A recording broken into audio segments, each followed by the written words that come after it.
빌립보서 4장 1절에서 4절 말씀 찾으신 줄 알고 제가 봉독하도록 하겠습니다. 그러므로 나의 사랑하고 사모하는 형제들, 나의 기쁨이요 면류관인 사랑하는 자들아, 이와 같이 주 안에 서라. 내가 유오디아를 권하고 순두개를 권하노니 주 안에서 같은 마음을 품으라. 또 참으로 나와 멍에를 같이한 내게 구하노니 복음에 나와 함께 힘쓰던 저 여인들을 돕고 또한 클레멘트와 그 외에 나의 동역자들을 도우라. 그 이름들이 생명책에 있느니라. 주 안에서 항상 기뻐하라. 내가 다시 말하노니 기뻐하라. 도상에서 나누어졌다라고 할 수가 있습니다. 그래서 다메섹 도상에서 그 전에 그 인생의 바울, 우리가 사울이다라고도 하죠. 그리고 다메섹 도상에서 이후에 바울의 삶. 바울이라는 그 인물은 다메섹 도상에서 예수님을 만나기 전에는 참으로 유대 사회에서는 유명한 사람이었습니다. 칭찬과 그리고 그의 유명세는 참으로 엄청난 그러한 사람이 바로 바울, 예수님을 만나기 전에 그 바울입니다.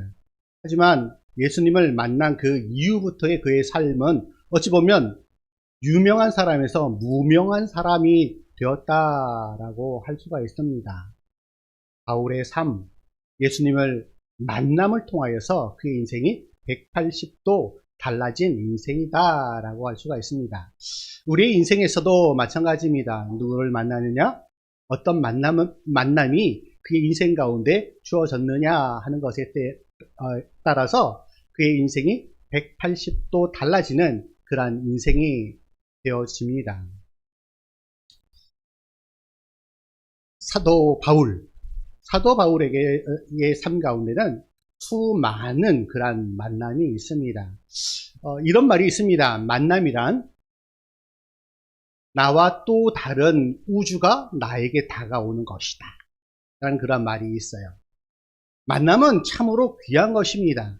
그 만남이 그의 한 인생 그리고 그의 앞으로의 삶이 완전하게 변화되어지는 것이 바로 만남이다 라고 할 수가 있습니다. 여러분들은 이미 예수 그리스도를 만나셨습니다. 뿐만 아니라 여러분의 삶 가운데 귀한 그런 사랑과의 만남도 계속적으로 이어지기를 주님의 이름으로 축원합니다. 사도 바울에게 수많은 사람들과의 만남이 있습니다. 그러한 만남 가운데 주어진 그 사람들을 향하여서 사도 바울은 오늘 본문에서 이렇게 축복의 말을 하고 있습니다.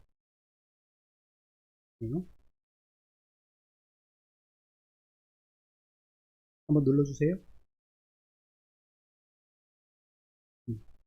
오늘 본문 1절에 보면 나의 사랑하고 사모하는 형제들, 나의 기쁨이요 면류관인 사랑하는 자들아. 사도 바울이 빌립보에서 많은 사람들을 만났습니다. 그리고 그 만남을 통하여 그의 복음의 지경이 지속적으로 확장되어집니다. 그러나 그의 복음의 사역이 그렇게 평탄하지만은 않았습니다. 어려움과 고통 그리고 감옥에 갇히는 그런 여러 가지 상황 속에서도 그 하나님께서 주시는 그 만남을 통하여서 이 사도 바울은 참으로 큰 은혜를 받았습니다. 그래서 사도 바울이 그 만남 속에서 이루어진 그 수많은 사람들을 향하여 이렇게 고백을 하죠. 나의 사랑하고 사모하는 형제들, 나의 기쁨이요 면류관인 사랑하는 자들아. 저도 이렇게 여러분들을 향하여서 이렇게 고백을 하고 싶어요. 나의 사랑하고 사모하는 우리 이태원 교회 성도님들, 나의 기쁨이요 면류관인 우리 이태원 교회 성도님들 사랑합니다. 이렇게 고백을 하고 싶습니다. 특별히 사도 바울이 이 빌립보라는 곳에서 여러 가지 만남이 있었는데 그 만남 중에서 특별한 그러한 만남이 있었습니다. 사도행전 16장 13절에 보면 안식일에 우리가 기도할 곳이 있을까요? 문 밖 강가에 나가 거기에 앉아서 모인 여자들에게 말하는데, 유대인들은 디아스포라 유대인들은 전 세계에 흩어져서 항상 회당이라는 곳에 모였어요. 그런데 이 회당을 만들기 위해서는 반드시 있어야 되는 그 조건이 있어요. 그 조건이 무엇이냐면 성인 남성 10명이 있어야 이 회당을 만들 수가 있어요. 여자들 수백 명, 수천 명이 있다고 할지라도 결코 회당을 만들 수가 없어요. 남성 10명, 성인 남성 10명, 유대인 10명이 있어야만 회당을 만들 수 있었습니다. 그런데 오늘 보니까 강가에 나가 안식일인데 하나님 앞에 예배를 드려야 되는데 예배할 처소가 없어서 안식일임에도 불구하고 문 밖 강가에 나가 거기에 앉아서 모였다라고 되어 있어요. 그러니까 당시에 사도 바울이 이 빌립보에 갔을 때 사람들이 모여서 하나님 앞에 예배 드릴 수 있는 그런 회당이 없었다라는 것을 봤을 때 믿는 자들이 아주 적었다. 특별히 남성의 숫자가 아주 적었다라는 것을 알 수 있습니다. 그런데 여자들에게 말하는데 라는 것을 보더라도 그곳에는 여러 명의 여자들이 모여 있었다라는 것을 알 수가 있습니다. 그런데 그 여자들 가운데 두아디라시아에 있는 자색 옷감 장사로서 하나님을 섬기는 루디아라 하는 한 여자가 거기서 사도 바울을 만나게 됩니다. 두아디라라는 곳은 소아시아, 지금의 튀르키예라는 곳이에요. 그런데 이 자색 옷감 장사, 자색 옷감이라는 것은 자주색 옷감은 아주 고위 귀족들만 입는 그러한 옷감이에요. 이러한 장사를 하는 루디아라라는 여인이 두아디라시아에서 장사하기 위해서 어디로 왔냐면 빌립보로 온 거예요. 그리고 그곳에서 안식일이 되어서 하나님 앞에 예배를 드리려고 강가에 모였는데 그곳에 사도 바울이 온 거세요. 그리고 그곳에서 사도 바울을 통해서 주어지는 그 말씀을 듣게 되었다라는 것이에요. 그래서 한 여자가 루디아라 하는 한 여자가 말을 듣고 있을 때 주께서 그 마음을 열어 바울의 말을 따르게 하신지라. 자, 복음이 어느 한 사람에게 들어갔을 때 그 복음의 말씀이 들어가서 어떻게 그 과정을 거치는가 하는 것을 볼 수가 있습니다. 로마서 10장 17절에 보면 믿음은 들음에서 나며 들음은 그리스도의 말씀으로 말미암느니라 라고 그렇게 말씀하고 있어요. 그렇습니다. 믿음이라는 것은 반드시 들음에서 나오게 되어 있어요. 루디아라는 한 여인, 유대교에 심취해 있는 그 한 여인이 이제 사도 바울을 통해서 주시는 그 말씀을 듣게 되었어요. 그 말씀을 듣게 되고 그 마음에 믿음이 들어가게 되었던 것입니다. 그렇게 되어질 때 주께서 그 마음을 열어 말씀을 들었을 때 그 말씀 속에서 성령 하나님께서 그 마음을 열어 주십니다. 그럴 뿐만 아니라 그 마음을 열어 바울의 말을 따르게 하신지라. 과정에 있죠. 말씀을 듣고 마음의 문이 열리고 이제 드디어 그 말씀을 따라 순종하며 살아갈 수 있게 되었다라는 것이에요. 그만큼 하나님의 말씀을 우리가 귀 기울여 듣는 거 참으로 중요합니다. 뿐만 아니라 우리가 나가서 전도하고 선교의 사명 감당하는 것 참으로 중요합니다.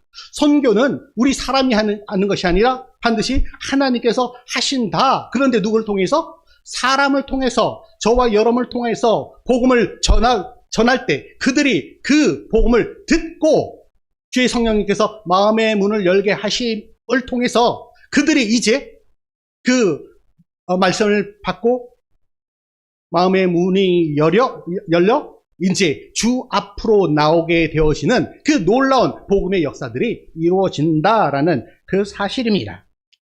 자, 루디아라고 하는 여인, 그 루디아를 통하여서 이제 마침내 빌립보 교회가 이루어지게 됩니다.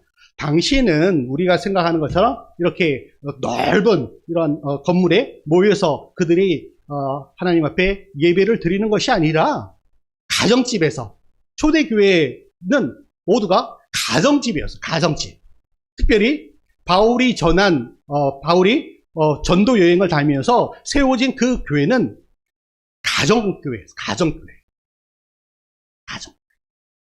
규모가 결코 크지 않았어요. 작은 교회들이 곳곳마다 세워지게 되었어요. 그래서 이 루디아를 통해서 어떤 놀라운 일들이 이루어졌냐 하면은 주님의 교회가 루디아의 그 집에 세워지게 됩니다. 뿐만 아니라 사도행전 16장 15절에 보면은 그와 그 집이 다 세례를 받고, 자, 그녀뿐만 아니라 그 집에 있는 모든 사람들 뿐만 아니라 그의 가족 모두가 세례를 받고 우리에게 청하여 이르되 만일 나를 주 믿는 자로 알거든 내 집에 들어와 유하라 하고 강권하여 머물게 하니라.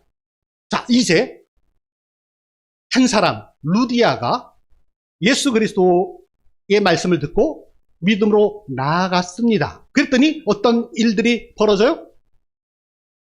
그의 집이, 그의 가족, 그의 일가 친척들이 이제 새롭게 그리스도인으로 변화되어졌다라는 것을 볼 수가 있습니다. 그뿐만 아니라 사도 바울과 그 일행들을 자기 집에 거하도록 했다. 어떻게? 강권하여. 우리가 복음을 전함에 있어서도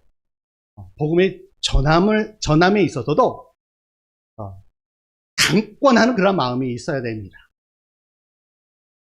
복음이라는 것은 살려내는 일이에요.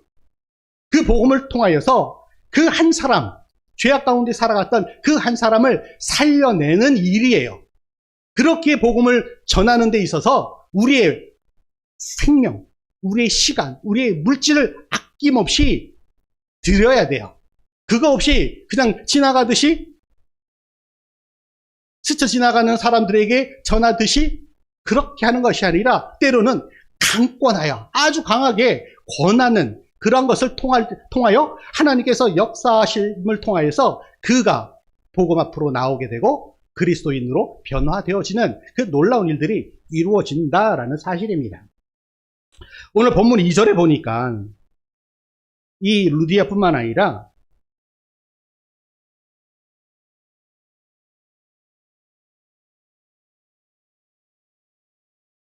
내가 유오디아를 권하고 순두개를 권하노니 주 안에서 같은 마음을 품으라. 유오디아, 순두개. 요 이름은 여자들이에요. 여자들. 헬라어 이름에서 남자들은 끝에 오스가 붙어요. 오스가. 그래서 바울 같은 경우 파울로스 뭐 이렇게 불러요. 그래서 오스가 붙는데 이거는 남성형인데 여성형은 뒤에 이야, 에 이렇게 붙어요. 그래서 유오디아, 순두개 이 사람들은 여자들이었을 것이다. 그런데 빌립보 교회에 유오디아하고 순두개께 권한다라고 되어 있어요. 당시에 이 복음의 일을 주님의 교회의 일을 함에 있어가지고 그런 열정들이 있었던 것 같아요. 초대교회니까 열정들, 복음을 듣고 이제 내가 열심을 다하여 주의 일을 하겠습니다 라고 했던 그런 여인들이 있었던 것 같아요. 그가 유오디아와 순두개예요. 그런데 이 여인들 안에 서로 분쟁이 있었던 듯 합니다. 그래서 혹여라도 교회가 이 문제로 인하여서 나누어질까? 우리가 잘 알다시피 고린도 교회에도 이러한 여러 가지 분파 문제로 나누어졌던 것을 볼 수가 있어요. 그런데 빌립보 교회도 마찬가지로 마찬가지로 열심. 주의 일을 한다라고 하면서 열심을 갖는데 그 열심이 너무 과해서 그 안에서 분쟁이 일어나. 우리도 마찬가지죠. 교회 일을 열심을 다하여 하다 열정을 가지고 하다 보면 이 열정과 열정이 부딪히는 그런 경우가 종종 나타나게 됩니다. 그런데 사도 바울은 그러한 열정을 가지고 일하다가 이런 사소한 것으로 인해서 분쟁이 일어났을 때 이렇게 말씀하고 있어요. 권하노니 주 안에서 같은 마음을 품으라. 우리가 지난주에 마음을 이야기를 하면서 주님의 마음을 이야기를 했어요. 주님의 마음, 곧 그리스도의 마음이다, 그것이. 그러면서 자신을 낮추는 거, 자신을 내려놓고 자신을 비우고 낮추는 거, 그것이 주님의 마음이다. 내 안에 열정이 있다고 할지라도 그런 분쟁이 있을 때 나를 내려놓는 거, 나를 비우는 거 참으로 중요하다. 그렇게 우리가 주 안에서 내려놓고 같은 마음을 품을 때 주께서 그 가운데 역사하시며 뿐만 아니라 내려놓을 때 어떻게 하신다고 그러셨어요? 높이신다라고 하셨어요. 나뿐만 아니라 같이 더불어 함께하는 공동체를 분명 우리 주님께서 세워주신다라는 사실을 우리에게 말씀해 주고 있습니다. 우리 2장 3절 4절에서도 그런 말씀이 있었어요. 마음을 같이하여 같은 사랑을 가지고 뜻을 합하여 한 마음을 품어 아무 일에나 다툼이나 허영으로 하지 말고 같이 함께 한 마음, 그것이 바로 코이노니아. 우리 교회에 아주 중요한 그 요소 중에 하나가 바로 코이노니아. 참여하고 함께하고 나를 내려놓고 나를 비우고 더불어 주님의 교회를 세워나가는 것, 그것이 진정한 코이노니아다라는 사실입니다. 오늘 3절 상반절에 보면 나와 멍에를 같이 한 내게 구하노니 복음에 나와 함께 힘쓰던 저 여인을 돕고. 우리가 주의 일을 하다 보면 어려움이 많아요. 때로는 어려움, 그 무게가 멍에처럼 느껴질 때도 있습니다. 그런데 그 멍에처럼 느껴지던 것을 함께 할 때는 어때요? 그 무게가 가벼워져요. 그런데 그 일에 열심을 다하던 사람들이 누구였냐면 여인들이었던 것 같아요.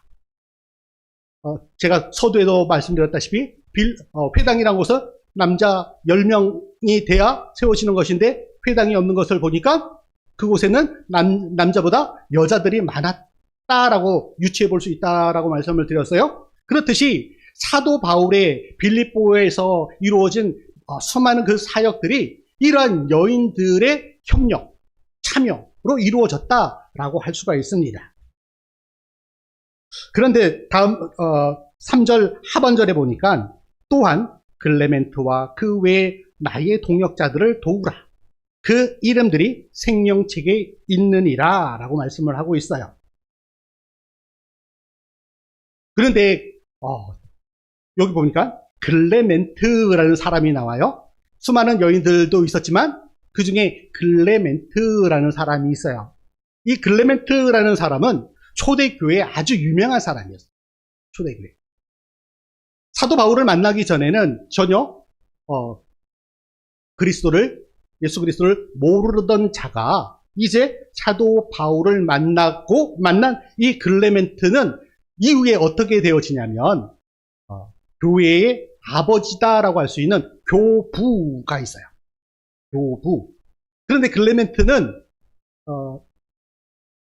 로마 카톨릭에서 이 클레멘트는 로마 4대 교황으로 이렇게 추대된 사람이 바로 클레멘트예요.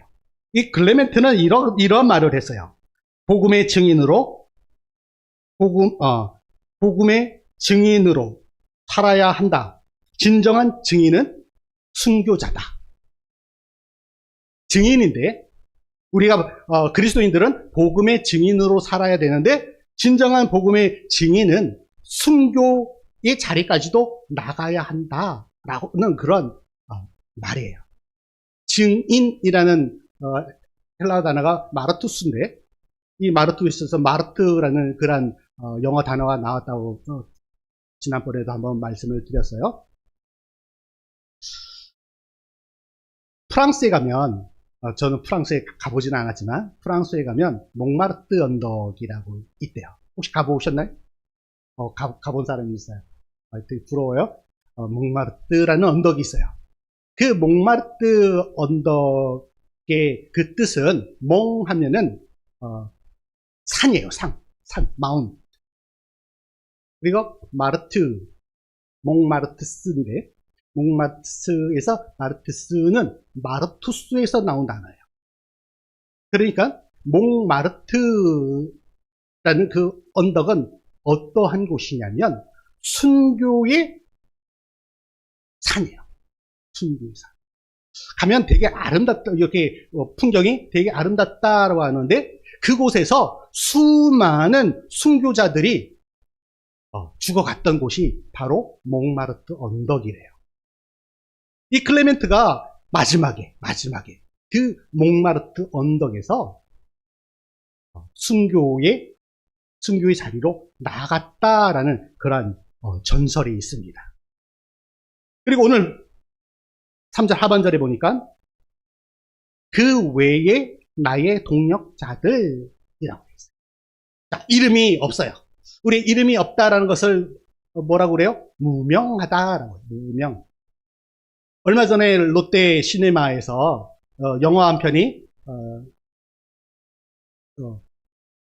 지금 상영이 되고 있어요. 근데 저에게 시사회에 초대를 한 분이 있어요. 근데 안타깝게도 제가 시간이 못 되어서 그 무명이라는 영화를 못 봤습니다. 도저히 시간을 뺄 수가 없어서 가지를 못했는데 참으로 안타까워요. 그런데 그 무명이라는 영화의 줄거리에 보면은 한 일본 선교사님이 한국의 조선에 와서 그런 선교의 사역을 했던 그 이야기인 것 같아요. 근데 저는 그 선교사님의 이름을 잘 모릅니다. 이름은 분명히 있겠죠? 그런데 저는 이름을 잘 몰라요. 이름 없는 자들을 뭐라고 불러요? 무명. 우리 기독교 역사에 보면 참으로 수많은 무명하게 그렇게 주의 일을 감당했던 수많은 사람들이 있어요. 빛도 없이 이름도 없이 살아갔던 사람들. 사람을 두 부류로 나눌 수 있을 것 같습니다. 하나는 빛나는 사람. 또 하나는 빛내는 사람. 우리 빛나는 사람들을 소위 뭐라고 불러요? 스타라고 하죠. 우리 TV를 틀 때마다 수많은 그런 스타들이 나와요. 아이돌이라고도 하죠. 수많은 스타들이 나와요. 무대에. 그런데 그 스타들을 또 그들은 스스로 빛나는 사람이지만 그들이 그 무대에서 빛나게 하는 수많은 스태프들이 있어요. 빛나게 하는 사람이만 있는 것이 아니라 그 빛나는 사람을 빛내게 하는 수많은 사람들이 있습니다. 우리가 주의 일을 감당할 때도 마찬가지인 것 같아요. 그 누구는 빛나는 그런 역할을 하는 사람도 있어요. 그들은 소수예요. 소수. 빛나는 사람은 소수이지만 빛내주는 사람, 빛내는 사람은 많아요. 그 한 사람을 빛나게 하기 위해서 수많은 사람들이 옆에서 빛내줘요. 그 빛내는 사람이 없으면 결코 빛나는 사람은 있을 수가 없다라는 사람. 비록 나는 빛내는 사람이지만 그 누군가를 빛나게 하는 것. 그것이 참으로 우리 교회 안에 중요하다. 우리가 성경에 보면 사도 바울이라는 그 사람은 어찌 보면 빛나는 사람이에요. 그런데 사도 바울이 될 수 있게 한 수많은 빛내는 사람들이 있었어요. 그 빛내는 사람이 있었기에 사도 바울이 되어질 수 있었다라는 사실입니다. 뿐만 아니라 이 사도 바울은 본인이 빛나는 사람이었지만 결코 스스로는 빛나는 사람으로 살아가지를 않았어요. 그는 오직 예수 그리스도를, 복음을 빛내는 사람이었어요. 사도 바울이 예수 그리스도를, 복음을 빛내게 했기 때문에 그 복음의 그 지경이 지금까지 이르게 되었던 것입니다. 결코 우리는 빛나는 사람이 아니라 빛내는 사람이 되어야 할 줄 믿습니다. 오늘도 이 시간도 그 어떤 삶의 현장에서 그 누군가를 빛내는 사람, 우리 하나님께서 그를 기뻐하신다라는 사실을 명심하시기 바랍니다. 그리할 때 우리 하나님께서 빛내게 하는 저와 여러분을 반드시 빛나게 하실 것을 믿습니다.